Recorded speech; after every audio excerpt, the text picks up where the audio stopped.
From MTN News, this is Montana This Morning. An MSU fraternity is on probation following 2 sexual assaults at a fraternity house.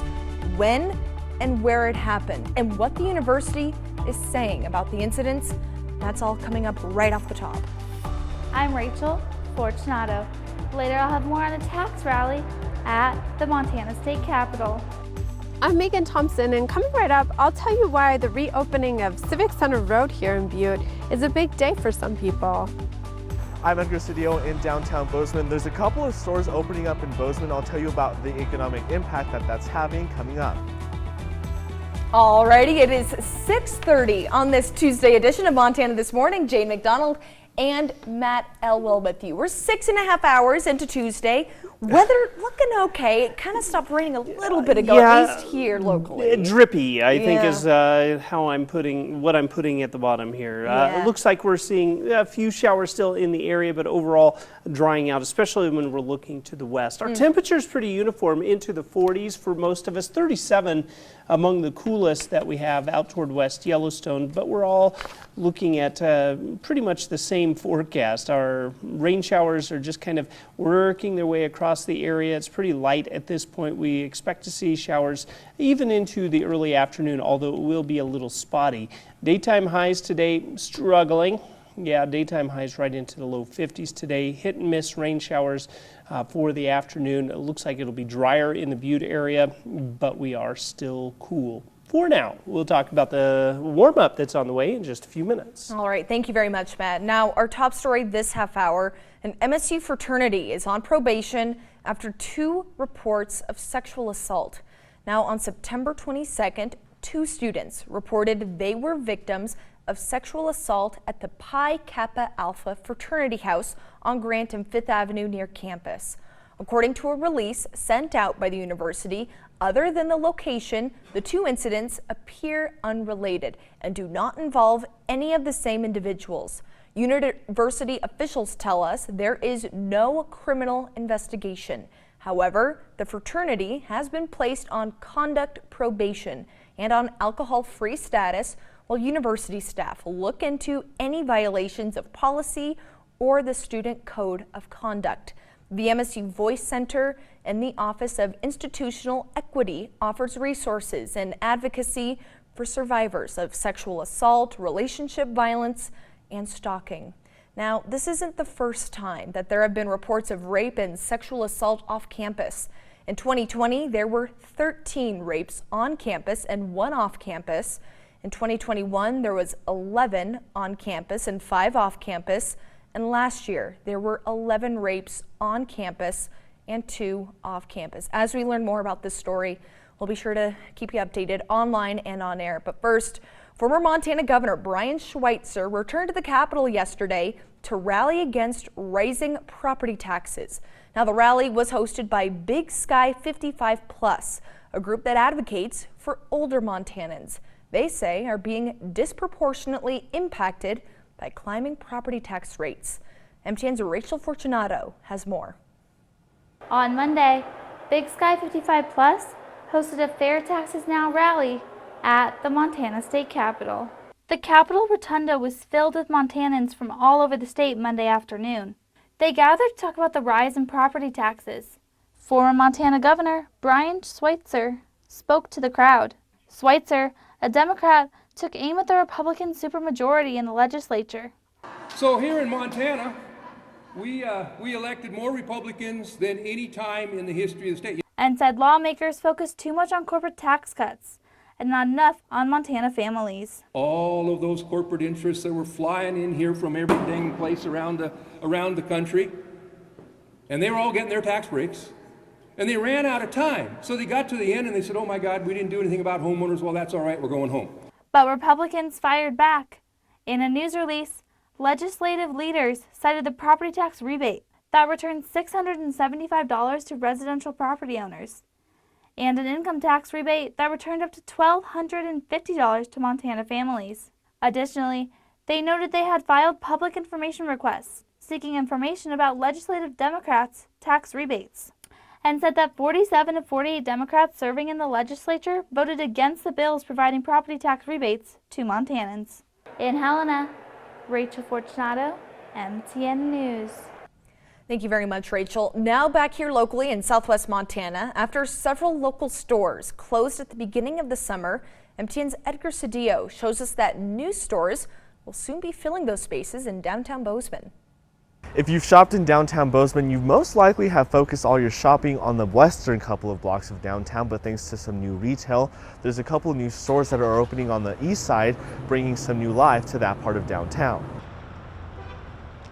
I think it gets really crowded, and I think that there's a lot of newer chain stores that I don't really like seeing. Mia Carey is a Bozeman resident who has seen downtown change, but isn't necessarily a fan of all the change. I wish there was a lot more of the local businesses sticking around and being able to stick around. So yeah, I kind of just wish that it was more like the old days. About half a dozen new retail stores have opened or are slated to open in downtown Bozeman. I think seeing some of the evolution of some of the franchise retail businesses has been somewhat alarming for some of our community members, knowing we are a small community, but I think it also shows that our retail sector is very healthy. The new openings like Fall Raven and Steo come after a wave of closures took place at the beginning of summer. Yeah, so this is a natural evolution that we see in downtown, businesses closing and new businesses reopening. So we do see a lot of new businesses reopening, specifically retail.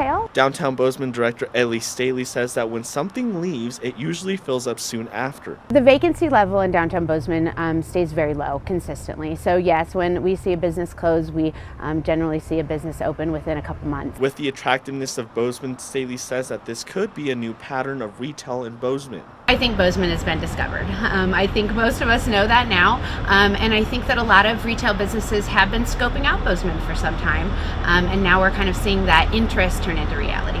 And I do think that we are on the map these days. We'll have a full list of the stores that are opening up this fall on our website. In downtown Bozeman, Edgar Cedillo, MTN News.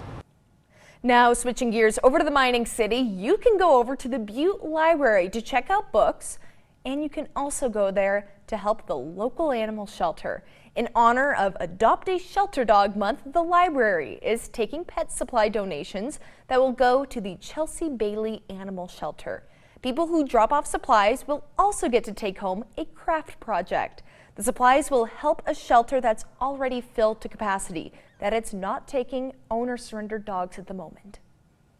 All supplies are going to go to the Chelsea Bailey Animal Shelter. Anything they can use. If you want to contact them directly, they might give you a better idea of what they're looking for. But we're expecting a lot of dog beds, a lot of dog treats, a lot of dog food, and of course, cats are welcome as well. Now, people can drop off supplies at the library during business hours, Monday through Saturday. And sticking in the mining city for this next story, 1 month after the completion of cleanup at the Parrot Tailings, a road reopens yesterday in Butte, giving the public more access to facilities that house some of Butte's largest community events. MTN's Megan Thompson has the story. Last month, officials celebrated the completion of the Parrot Tailings cleanup, a major milestone in Butte's Superfund history. And today, the city reopened this road, giving more access to the facilities that host major community events. Well, it had a huge impact on us because we lost a lot of our parking. And Bill Melvin, the general manager of the Butte Civic Center, says the Parrot Tailings remediation project that removed 1.9 million cubic yards of toxic dirt also blocked access to an alternative route into and out of the facility. So now we're better off than we were before because we have more parking and a brand new road. Remediation of the Parrot Tailings, the century-old mine waste from a smelting facility that once operated at the spot, began in 2018 after decades of squabbling between the EPA, Atlantic Richfield, and city and state officials. And during the last 5 years, the Civic Center access road was lost to the abyss of cleanup for a time until it reopened to the delight of dozens of people today. The road is all striped, it has parking, it's safe. Yeah, it's a great improvement for us, and it's been a long time coming, but we're very happy to have it now. In Butte, Megan Thompson, MTN News.